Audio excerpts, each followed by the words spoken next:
I never thought I'd find myself in a courthouse arguing about whether my own daughter should be allowed to live under my roof again. But life has a strange way of circling back to the very wounds you thought you'd buried deep. For the past year, my house had been quiet. Too quiet. My husband had died. My daughter had disappeared into a life I barely understood. And I was left alone with a mortgage, a stack of medical bills, and a silence that clung to the walls like humidity. Then, one rainy Tuesday morning, she showed up. Not with an apology. Not with explanations. But with a newborn. My granddaughter. A child I didn't even know existed. She stood on my porch trembling, not from the cold but from exhaustion, stress, and whatever storm she had been living in. The baby squirmed against her shoulder, tiny fists curling around the fabric of her hoodie. "Mom," she whispered, "I need to come home." That sentence cracked the last piece of peace I had managed to build. I felt anger first, hot, humiliating anger. Then grief. Then the crushing weight of every mistake either of us had ever made. Because she didn't just leave. She didn't just get pregnant. She didn't just run off with a man twice her age. She tore our family apart. The judge, an older man with tired eyes and a voice like gravel, tapped a pen against his file. "Ma'am," he said calmly, "before you request an eviction against your own daughter, I need to hear exactly what brought you to this point." My daughter sat across from me, her eyes hollow, her jaw tense. She bounced the baby gently, pretending she wasn't listening. Pretending she wasn't preparing to fire back. And with the whole courtroom staring at us, waiting for the kind of dirty family laundry people pretend they don't love to hear, I opened my mouth and began telling a story I never wanted to speak out loud.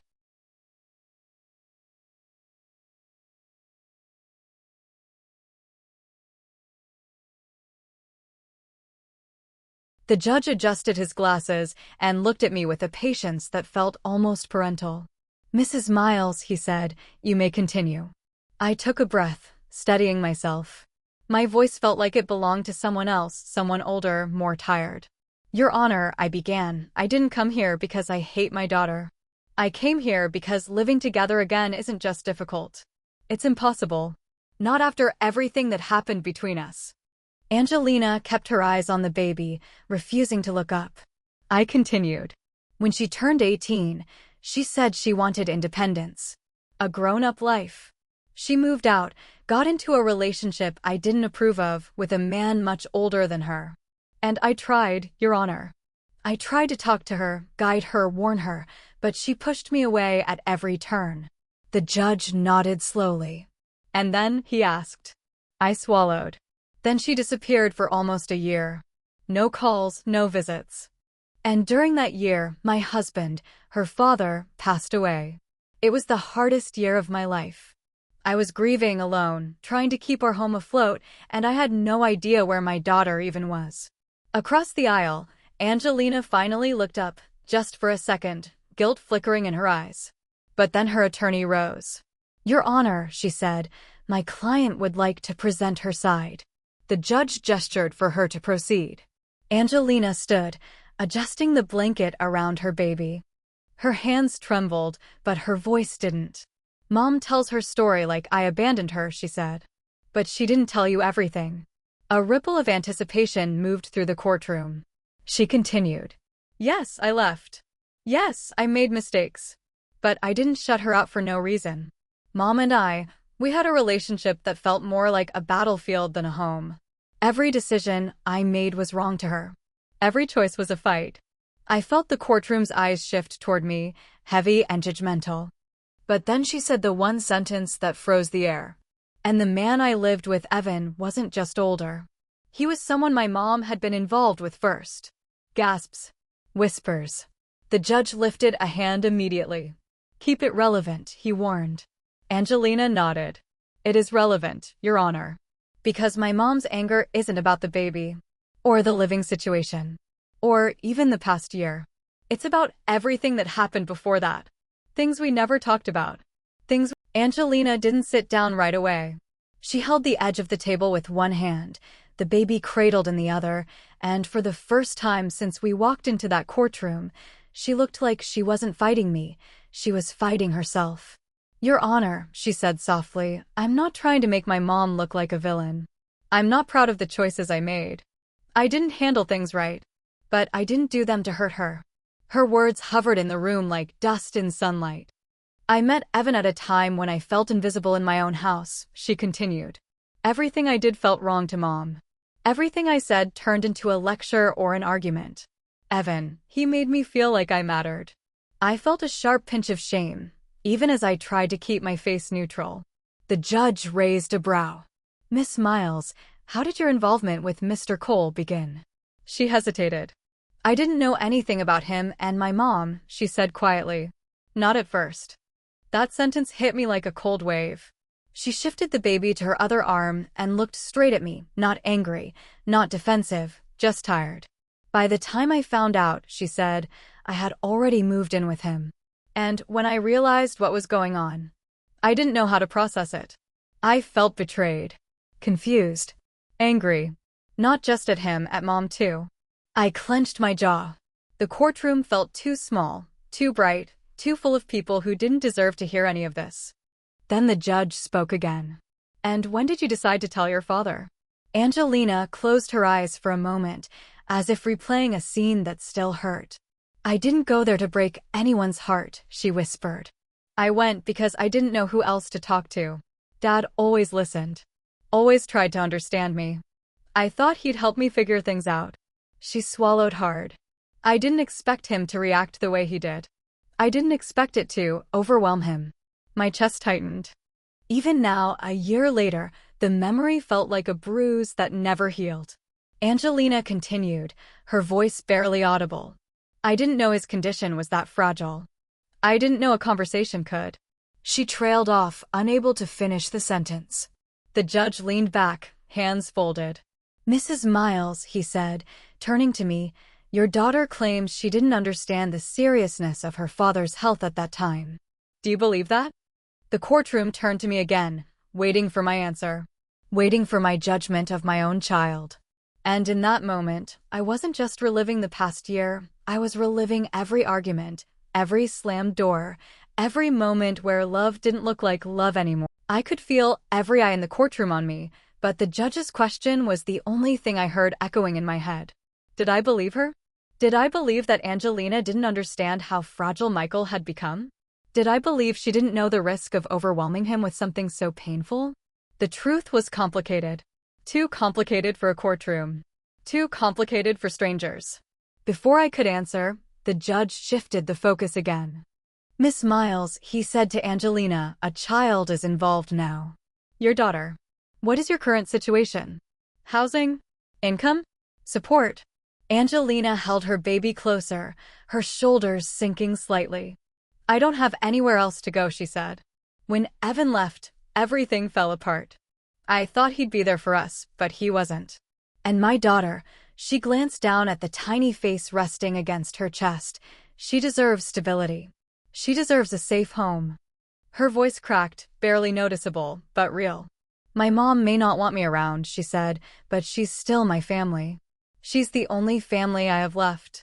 That last sentence landed somewhere deep inside me, where guilt and grief were tightly coiled around each other. Her attorney stepped forward. Your Honor, we would also like the court to note that Mr. Cole refused to acknowledge paternity, provide any support, or even see the child. My client is essentially raising this baby alone. The judge pressed his lips together thoughtfully. And the birth certificate, he asked. It's blank, Angelina answered. There's a dash where the father's name should be. A murmur moved across the courtroom again, quiet, almost sympathetic. Then the judge turned back to me. Mrs. Miles, given these circumstances, is there truly no possibility of peaceful cohabitation, even temporarily? I felt something twist in my stomach. Guilt, maybe. Or fear. Or the weight of 1,000 memories I didn't want to unpack in front of a courtroom. Peaceful cohabitation. He said it like it was a simple matter. Like it was just about walls and rooms and space. But it wasn't. It was about the night Angelina stood in our kitchen, screaming that I never loved her.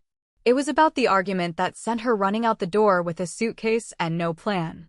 It was about the photo she showed Michael, the moment that split our family in two.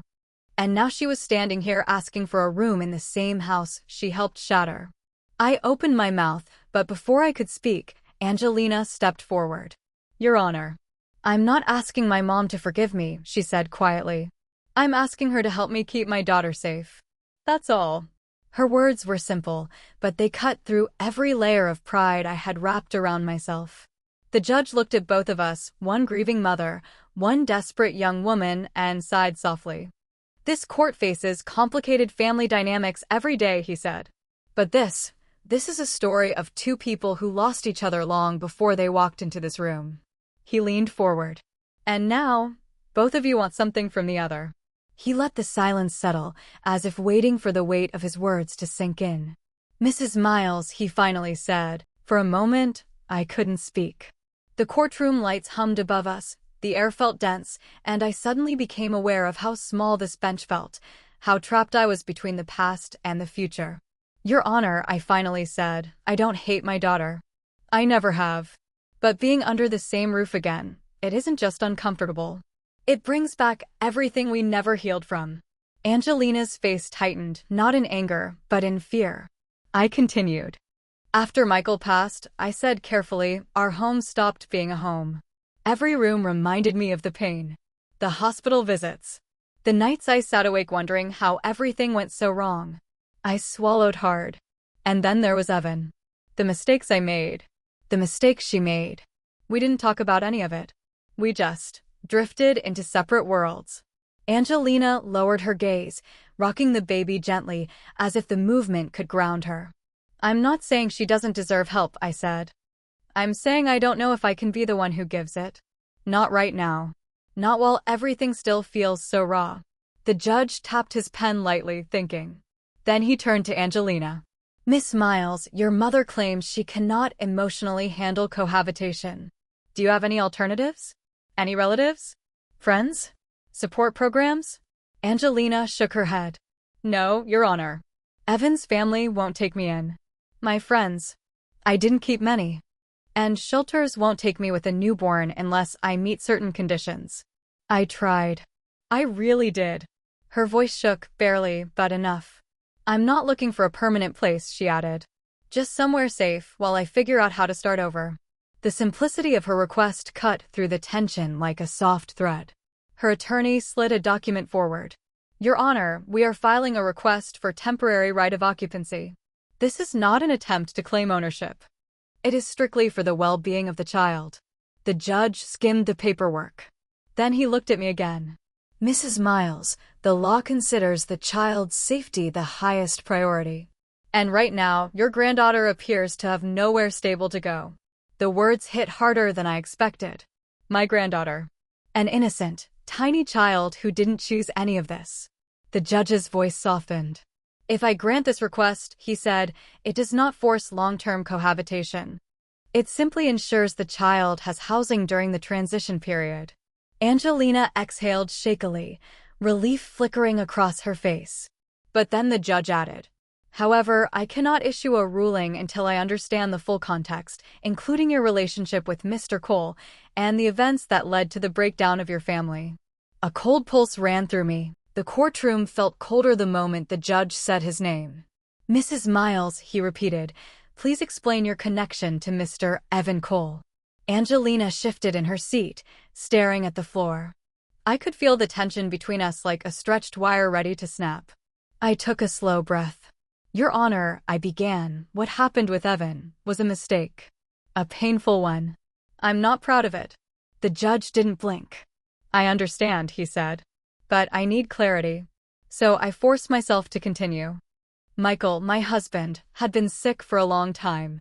I spent months driving him to appointments, helping him through treatments, watching the man I loved become someone fragile.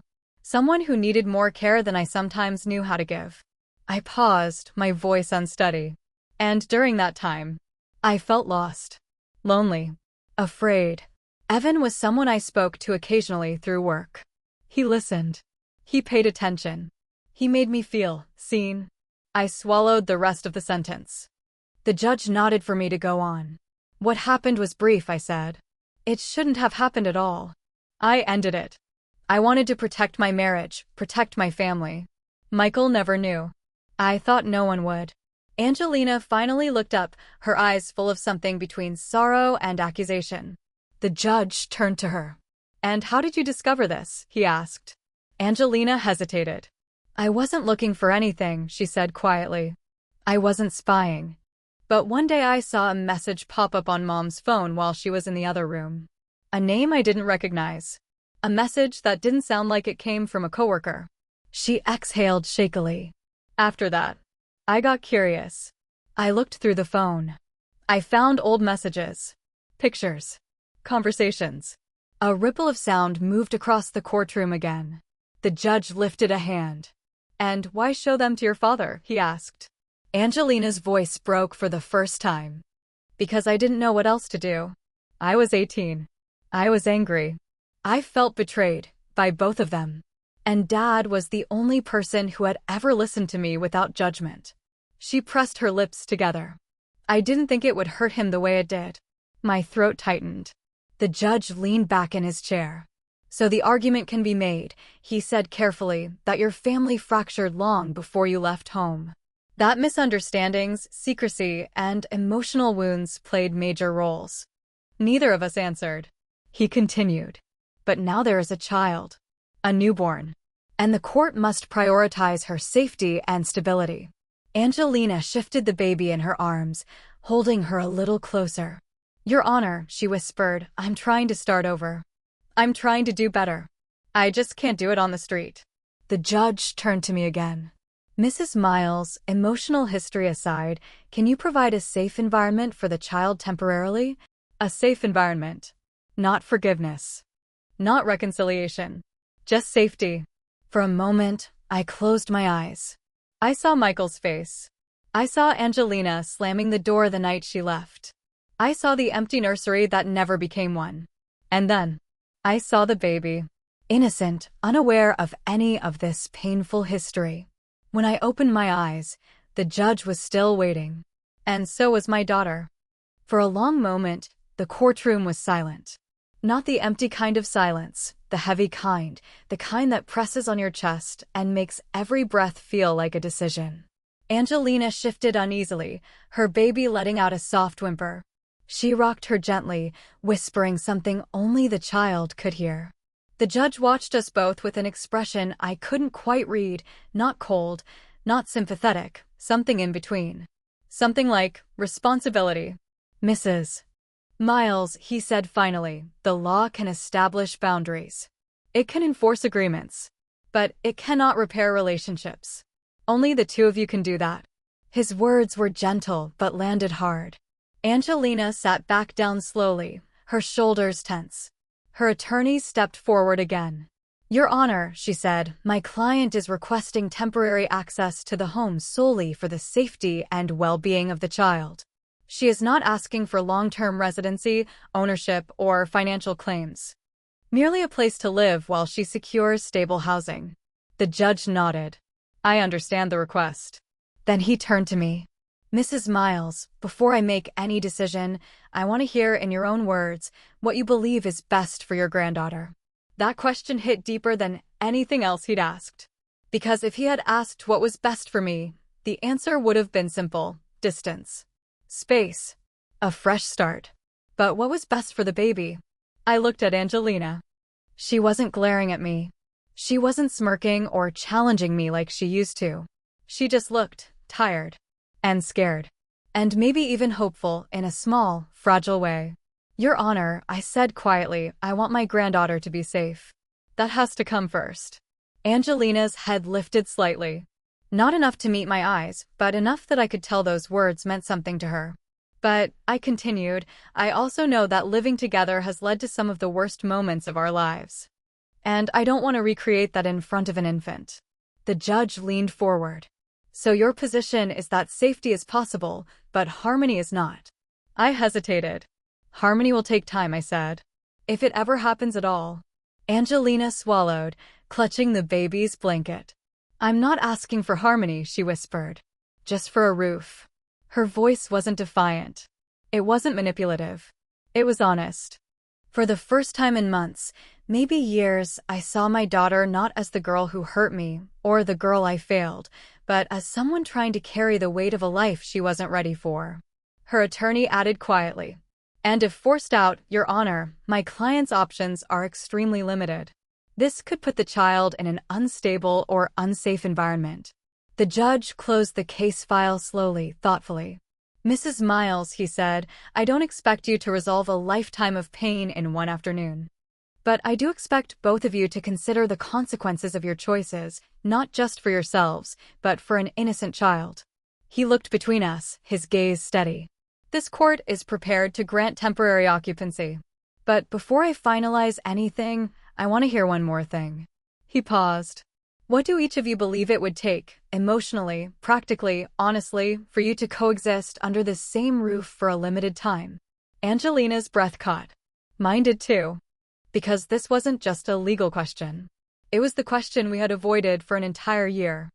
The question hung in the air like a weight suspended between us. What would it take for us to coexist? Not forever. Not even for long.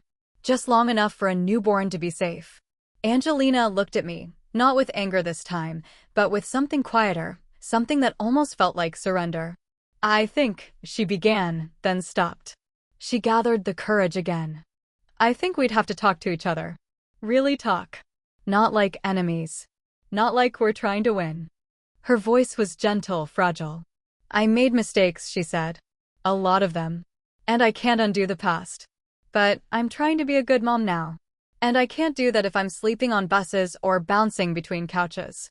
She hesitated, then added, "Mom, I know I hurt you. I know I crossed lines I shouldn't have crossed. But I'm not that person anymore. I'm trying to grow up." Her words didn't erase the past, but they softened something sharp in me. The judge turned to me. "Mrs. Miles?" I exhaled slowly. "What would it take?" I repeated quietly. "It would take boundaries. Clear ones.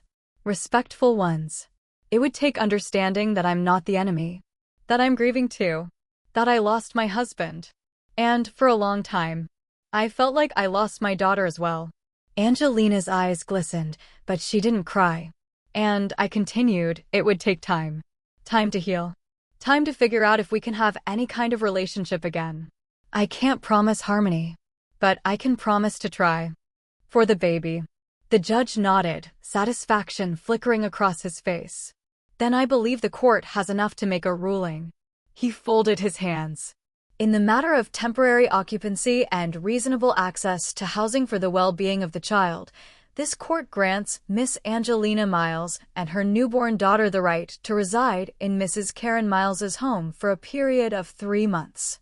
A mix of relief and tension washed across the courtroom. "This is not a permanent arrangement," the judge continued.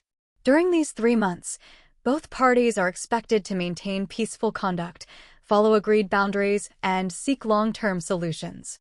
He looked at both of us, the broken pieces of a once-whole family.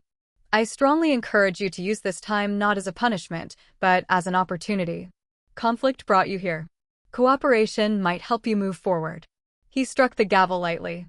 "Court is adjourned." Angelina let out a breath she'd been holding for months. I felt something inside me loosen, painfully but undeniably. As we stepped into the hallway, she approached me slowly, carefully, like someone approaching a closed door they hope isn't locked. "Mom," she whispered, "thank you." I didn't hug her. Not yet. But I nodded. And for the first time since everything fell apart, it felt like maybe, just maybe, the road back to each other hadn't disappeared completely.